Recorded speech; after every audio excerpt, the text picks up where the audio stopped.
আসসালামু আলাইকুম। নতুন একটি ভিডিওতে আপনাদের স্বাগতম। আজ আমি যে সমস্যার কথা বলবো, নিশ্চিত করে বলতে পারি কম্পিউটার ব্যবহারকারী সবাই একই সমস্যার সম্মুখীন হয়েছেন। তাই আজকের ভিডিওটি কম্পিউটার ব্যবহারকারীদের জন্য অত্যন্ত গুরুত্বপূর্ণ। ধরুন আপনি কম্পিউটার ব্যবহার শুরু করেছেন, একটি একটি করে অনেকগুলো সফটওয়্যার চালু করে ফেলেছেন।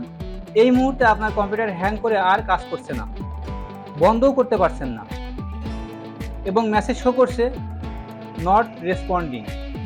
তখন পাওয়ার সুইচ অফ করে কম্পিউটার বন্ধ করা ছাড়া আর কোনো উপায় নেই। এটা আপনার কম্পিউটারের জন্য অত্যন্ত ক্ষতিকর। পাওয়ার সুইচ অফ করতে হবে না, ভিডিওটি দেখতে থাকুন। আপনারা দেখছেন মিরাজ টেক সলিউশন, সাথে আছি আমি মিরাজ।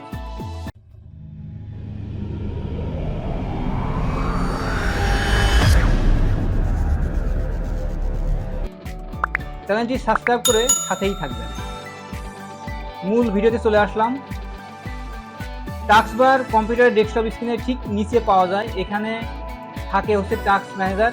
কিন্তু সমস্যা হলো কম্পিউটার হ্যাং করলে মাউস তখন কাজ করে না। অতএব এখান থেকে টাস্ক ম্যানেজার ওপেন করা সম্ভব নয়। এজন্য যা করতে হবে, কিবোর্ড থেকে আপনাকে control plus alt plus delete একসাথে প্রেস করবেন, তাহলে একটি ইন্টারফেস আসবে।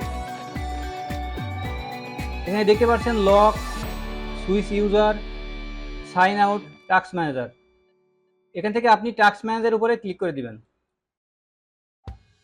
তাহলে দেখবেন এরকম একটি ইন্টারফেস বা টাস্ক ম্যানেজার ইন্টারফেস আপনার সামনে ওপেন হবে। এখান থেকে আপনার কম্পিউটারে যতগুলো সফটওয়্যার আপনি রান করেছেন সবগুলো এখানে দেখা যাবে। আপনি খুঁজে বের করবেন কোন সফটওয়্যারগুলো চালু করার পরে কম্পিউটার হ্যাং করেছে, সেইগুলো বন্ধ করে দিতে হবে।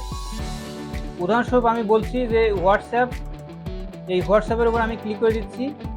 এখান থেকে যে ডান পাশে তিন ট্যাক্সের উপরে ক্লিক করে দেন, আপনি দেখতে পারলেন অলরেডি হোয়াটসঅ্যাপ চলে গিয়েছে এখান থেকে।